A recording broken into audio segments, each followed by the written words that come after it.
Mas hoje a gente está tratando exatamente sobre esse envelhecimento, mas não na face exatamente, mas na área interna ali, no caso na boca, no meio bucal. E especificamente comentou dos dentes, mas eu sei que não é só nos dentes, né? Também envolve Sim. gengiva, tem toda essa situação, né?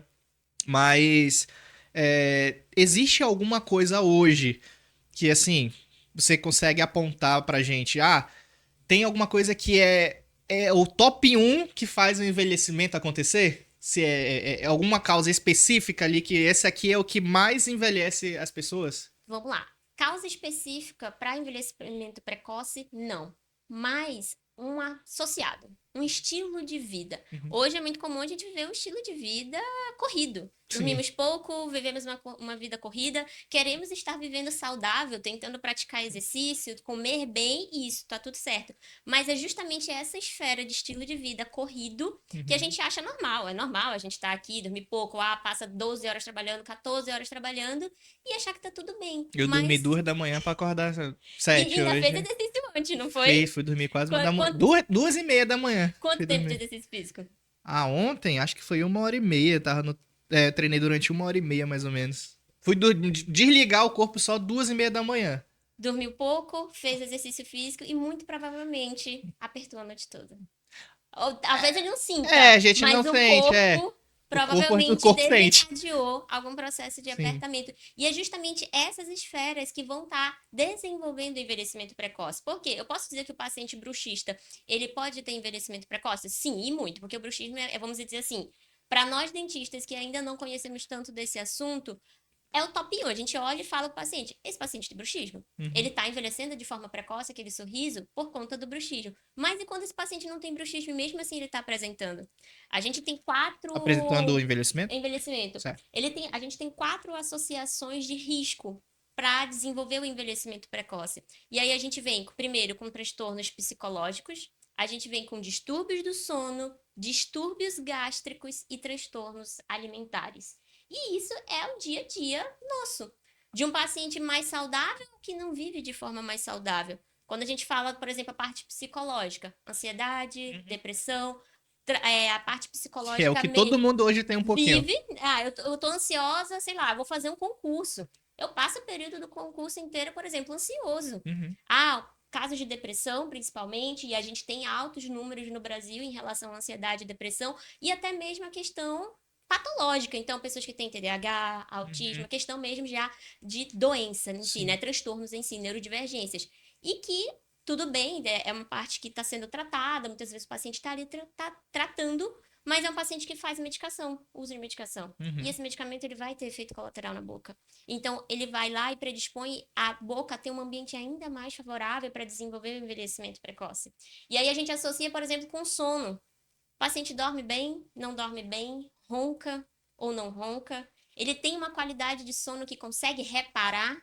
Por exemplo, se a gente dorme menos de 7 horas, vamos botar 7 horas uma média, e aí vai variar de indivíduo para indivíduo, a gente não tem o sono adequado. A gente não vai descansar tão bem como deveríamos. Então, esse acúmulo e esse péssimo sono também vai favorecer a questão de envelhecimento. Como? Através do apertamento dental, principalmente. É o que mais vai causar ali. E não só isso, se é um paciente que ronca ou tem apneia obstrutiva do sono, ele vai estar provavelmente correlacionando já com a parte gástrica. É muito provável que esse paciente venha desenvolver algum tipo de refluxo, vai entrar na cavidade bucal, vai tornar o ambiente ainda mais vulnerável. Então, consegue ver que é uma série de coisas que se É um associam. efeito dominó, uma coisa puxa a Exatamente. outra. E todas estão interligadas, porque um paciente Sim. não tem sono. É muito raro o paciente só ter um efeito desses. Sim. Aí, se a gente começa a conversar sobre a alimentação, qual é a alimentação saudável? Que você me responde? O que é uma alimentação saudável? Que tipos de alimento, geralmente? Assim, a gente, pelo menos na nossa. A nossa base alimentícia, a gente tende a querer fazer, ou pelo menos é o que deveria, pelo menos no meu entendimento, é tentar suprir a necessidade nutricional, né? Uhum, Então, tem que ter ali a questão de fibras, tem que ter a questão de o carboidrato equilibrado, a proteína equilibrada, tudo isso para poder não, sei lá, não prejudicar todo um organismo, né? Para funcionar da forma adequada. Então, sim. essa seria a ideia de uma alimentação saudável. Nada, tudo em equilíbrio. Nada muito exagerado, nem só Exatamente. proteína, porque você vai faltar energia do carboidrato, Uhum. nem só fibra e carboidrato, mas e faltar proteína, porque senão você não tem a mesma potência muscular, por exemplo, a regeneração muscular, tudinho. Então, é equilibrar essa questão, né? E aí, mas assim, quando a gente pensa em alimentação saudável, qual tipo de alimento número um que veio na nossa cabeça? Alimento mesmo, você comer, sei lá, salada. Salada. E geralmente a gente come salada com o quê? A gente tempera ou não tempera? A Tempera um maioria pouquinho de tempera, sal, por né? exemplo, sal, azeite, azeite. Eu Azeite, boto vinagre, porque eu gosto vinagre, bastante, que limão. é bem ácido. Exatamente. Então, olha só. A maioria dos pacientes que fazem uma alimentação saudável tem uma dieta ácida. Uhum. Porque a maioria dos alimentos que são saudáveis são ácidos. É, As é frutas, saudável para para o corpo, organismo. para o corpo como um todo, ali para funcionar. Mas Exatamente. a boca. A boca, ela vai sofrer. Então, se a gente trata de frutas, é errado comer fruta? Não, sob hipótese nenhuma. Mas a maioria delas são ácidas. Sim. E que o dente vai ter uma agressão frente a esse tipo de alimentação. Não que seja errado você continuar tendo uma alimentação saudável. Aqui a gente entra justamente para começar a conversar de uma forma multidisciplinar com as outras áreas da saúde para que o seu dente, o seu sorriso, ele tenha um impacto menor. Que ele não sofra tanto dentro desse processo, porque afinal você precisa viver saudável. E isso Sim. é correto, é o ideal, é o que nós queremos. Então, a gente entra com a questão da alimentação. Outra coisa que entra na alimentação também, mas que ela já puxa uma outra vertente dentro do envelhecimento precoce, que envolve também o estilo de vida, é, por exemplo, pacientes que são atletas, desde amadores a atletas de alto rendimento, ou que têm ali algum tipo de seriedade no esporte. Esse paciente geralmente vai suplementar alguma coisa. E o tipo de suplementação também vai variar na acidez. São pacientes que geralmente tomam muito energético. Eu, pelo menos, quando vou para academia, é gente com 2 latas de energético. Então, é ácido. E aí, o paciente está fazendo o consumo de um alimento ácido, na academia, Fora o açúcar, às vezes. puxando muito peso, então fazendo muita força. Uhum. Exercícios de alta intensidade, a gente vai já chegar nessa parte para ver como também esse hábito de exercícios físicos, né, de alta intensidade também vão ter impacto O no apertamento sorriso. na hora ali, né? Exatamente. O apertamento ali na hora. E que começa a associar uma corrente, um elo aí infinito de fatores para aquele paciente ele sofra com aquilo. E também a parte gástrica. A parte gástrica, para nós dentistas, e eu digo assim até por mim, enquanto eu estou desenvolvendo esse assunto e conhecendo ainda sobre ele, antes a gente se baseava assim, e se contentava assim, paciente, você tem refluxo? O paciente diz não. E você fez, beleza. Eu, pelo menos, tratava alguns pacientes assim. Mas quando você vê clinicamente que o paciente está tendo sintomas de desgaste, de erosão, de corrosão, Sim. você fala, tem alguma coisa errada. Não tem como esse paciente não ter refluxo. E geralmente o paciente tem refluxo, ele não sabe que tem. E a gente entra como um primeiro contato para alertar esse paciente: olha, vamos investigar, tem algo acontecendo. Eu estou vendo aqui que algo de errado não está certo no seu sorriso. E a gente entra em conjunto com as outras áreas para poder trazer uma qualidade de vida para esse paciente. A gente começa a sair da caixinha odontológica. Então, a parte gástrica vem principalmente com essa questão de refluxo, mas até mesmo aqueles pacientes que têm ali alguma patologia mesmo gástrica, desde gastrite, hérnia de hiato e por aí vai. Então, esse é o combo de fatores de risco para desenvolver que está no estilo de vida do nosso paciente no dia a dia. Mas aí a gente entra também hábitos ocupacionais. Que tipo de trabalho esse paciente desenvolve? É um trabalho que ele fica estressado, que ele está ansioso, em alerta o tempo inteiro? É um trabalho, então, de muito peso, de muita força, ele tem que exercer muita energia muscular e tá o tempo inteiro apertando. Então, a gente começa a sair literalmente da caixinha odontológica para entender aquele paciente que está na nossa frente e conseguir saber o que está acontecendo.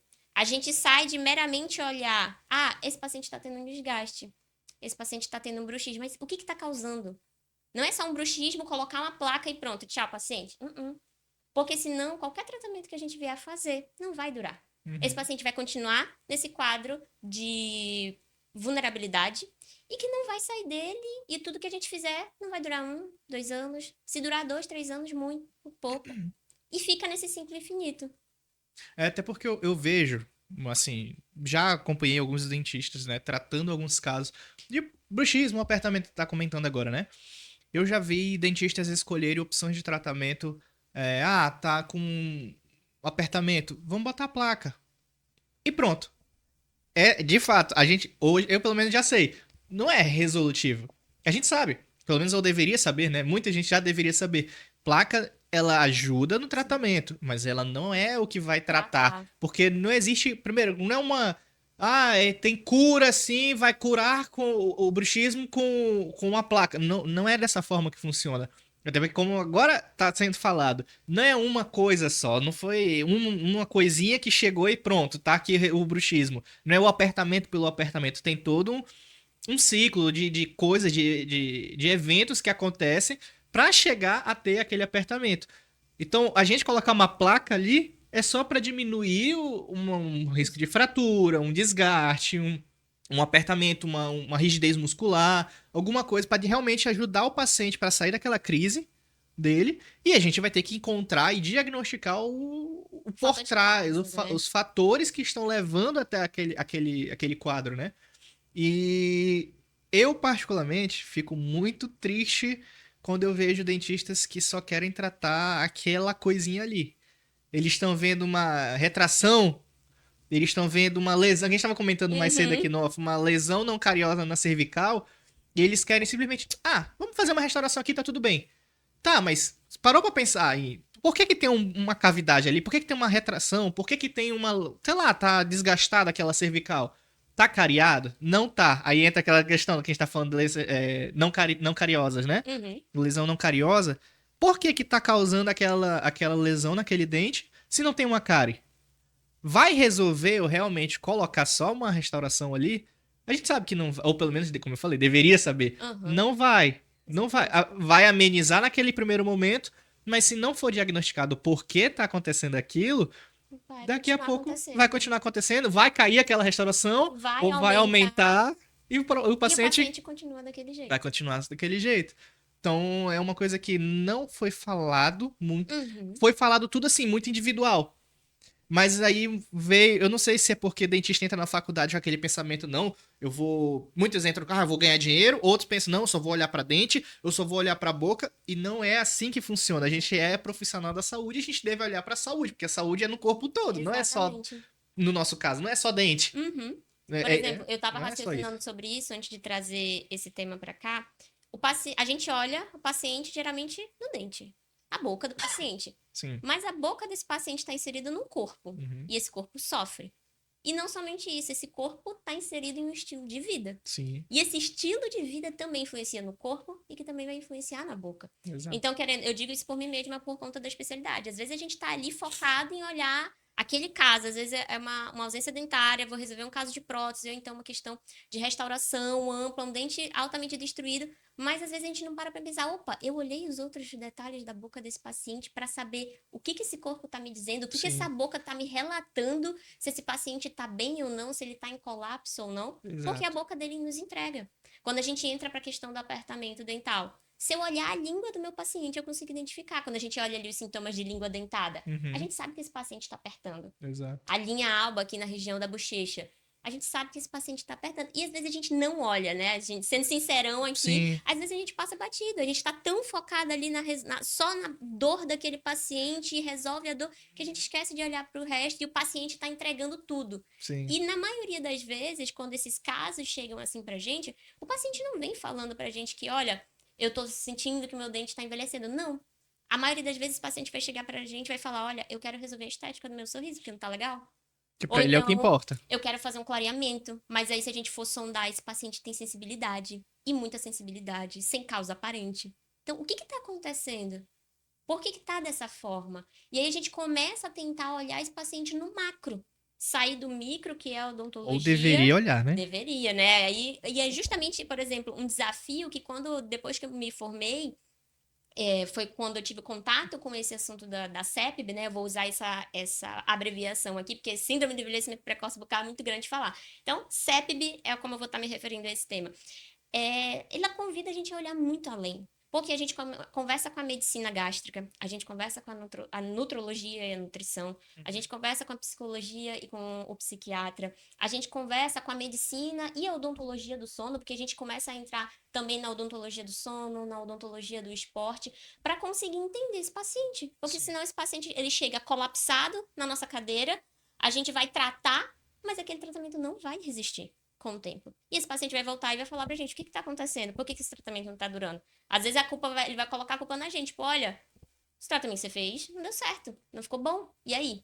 E que resposta a gente dá pra frente desse paciente? Então, às vezes, é uma questão mesmo de diagnóstico nosso, da gente conseguir olhar e tentar entender o que que tá causando. De literalmente investigar. Sim. Por exemplo, Olhar tudo. Não é só aquela dorzinha que ele chegou falando, é olhar tudo, até além da dor que ele tá relatando, né? sim, por exemplo, e isso começa na anamnese. Uhum. Por exemplo, é muito comum, eu não sei você de casa, né, você é dentista, como você faz a sua anamnese? Se é aquela anamnese ainda da graduação, ou é uma anamnese mais enxuta ainda, dependendo da sua realidade de trabalho, porque tem realidades que a gente não consegue fazer aquela anamnese detalhada como a gente gostaria. Ou não faz, né, doutor? Mas como que você consegue extrair essas informações do paciente? É através de uma anamnese guiada, mas não aquela anamnese que a gente só faz na faculdade. É uma anamnese que vai além. Por exemplo, quando foi a última vez, doutor Renan, que você mapeou a dieta do seu paciente? O que ele come no café, no almoço, na janta? Não, assim, por incrível que pareça, Hoje é comum na sua rotina? não é que seja comum, mas eu tendo a olhar e observar isso, até por conta de como a gente trabalha com processos reabilitadores Uhum. aqui, a gente costuma investigar um pouco de como é a rotina. Claro que não tão a fundo, porque não é o nosso foco Sim. 100% da conversa aqui, porque a gente vai fazer ali uma cirurgia de implante, por exemplo. Uhum. Preciso saber se o paciente tem uma rotina de alimentação muito rígida, Uhum. né? Até se eu vi indícios de que ele, poxa, ele tem muitas fraturas dentárias, ele tem muitas cáries no dente, ele tem muitas restaurações que vivem quebrando, ou que estão quebradas ali, ou sei lá, pedacinhos, são pontinhas. Ele Uhum. indica que ele tem uma alimentação muito dura, ele pode gerar algum problema no tratamento que eu vou fazer nele depois, seja Uhum. de implante, vai fazer uma extração e um implante imediato. Se ele comer alguma coisa mais dura ali, um osso, que ele gosta de roer osso, tem paciente que gosta, enfim. Uhum. Falei, olha, não vai brincar de cachorro essa semana não, nada de roer Aí osso. roendo o rosto por aí. Porque senão vai prejudicar o implante, movimenta ali, pode causar algum problema e depois a culpa vira minha. Então Uhum. acabo que questiono de fato. Mas não é tão profundo, porque não é uma rotina de fato ficar fazendo isso, porque não foi ensinado desde a Sim. graduação. Então é uma coisa que a gente tem que ir aprendendo aos poucos, inclusive. Por isso que é um tema muito interessante esse que a gente está trazendo. Porque tem muita gente que não valoriza, mas é exatamente esses pequenos detalhes que fazem toda uma diferença no porque o diagnóstico é 70, 80% do seu tratamento. Se você diagnostica certinho, dá um bom diagnóstico pro seu paciente, você sabe exatamente é isso aqui que tá causando, é esse o problema. Se o próprio paciente entende o que tá acontecendo, ele te ajuda. Porque a Exatamente. gente tá Ele ali se conscientiza. Exato. A gente tá fazendo ali no paciente a nossa parte com ele, mas aquilo não é nem 50% do tratamento. É a nossa parte ali. O restante, os outros 7 dias da semana, ele vai estar em casa fazendo o restante. A gente Exatamente. faz duas consultas com ele ali, resolve um quadro que ele tá tendo, um problema, às vezes um pouco mais de consultas, mas o restante dos dias ele vai estar em casa. E ele que vai ter que dar o segmento no tratamento, às vezes é com uma placa, ele vai ter que usar. É uma restauração ali que ele tem que tomar um pouco mais de cuidado, ele vai ter que ajustar a alimentação dele. Se é sensibilidade, que eu não comentou mais cedo. Ele come vinagre todo dia com limão. O pessoal faz de manhã na dieta? Shot, né? Aqueles Shot, shots de limão, às limão vezes com. com couve. Tem muita É. receita pra isso. E Eu aí não faço ideia. eles fazem aí isso todo. Eu faço isso todo dia de manhã pra emagrecer, tá? E o dente dele tá lá. Gritando. Erosão gigante. Né? E ainda Então. faz alimentação ácida depois, que é um paciente que tem um hábito saudável. Então. Ainda continua Que no desafio ele ácido. faz o shot com limão, uma boca extrema. De manhã, que a boca já está ácida por conta Aham. do jejum. Exatamente. Bota mais limão, que deixa mais ácido. Aí ele pega a escova dura e vai escovar o dente logo em seguida. Colapsou. Aí ele não, mas é uma gotinha de limão na água só pra ficar legal. E aí a culpa. Assim, não vou falar de culpa, né? Mas eu vou Sim. falar que a responsabilidade é do paciente também em casa. Porque a gente faz a nossa parte ali, Uhum. mas o restante do tratamento é com ele mesmo. Se ele não entender o que tá acontecendo com ele de fato, através de uma boa anamnese e um diagnóstico correto, ele não vai conseguir te ajudar. Aí você E faz um tratamento hoje e amanhã ele tá com problema de novo. exatamente. E isso também parte, Renan, da gente. Porque se nós, dentistas, não soubermos identificar isso, começa na gente. Exato. Se a gente não identifica que isso é um problema, que o hábito de vida desse paciente, os hábitos que ele possui, o estilo de vida, tudo que a gente já Uhum. comentou aqui anteriormente, vai interferir no dia a dia dele e no tratamento que a gente vai fazer, a gente não consegue entender, a gente não consegue conscientizar e o paciente muito menos. Sim. Então é uma cadeia, começa na gente para a gente levar para o nosso paciente e aí a gente tem um sucesso tanto da nossa parte no tratamento que a gente propõe, quanto no dia a dia do paciente, que é o que ele vai continuar vivendo e ele saber os riscos que ele está envolvido, como que a gente vai prevenir, vai amenizar todas essas situações. E aí, voltando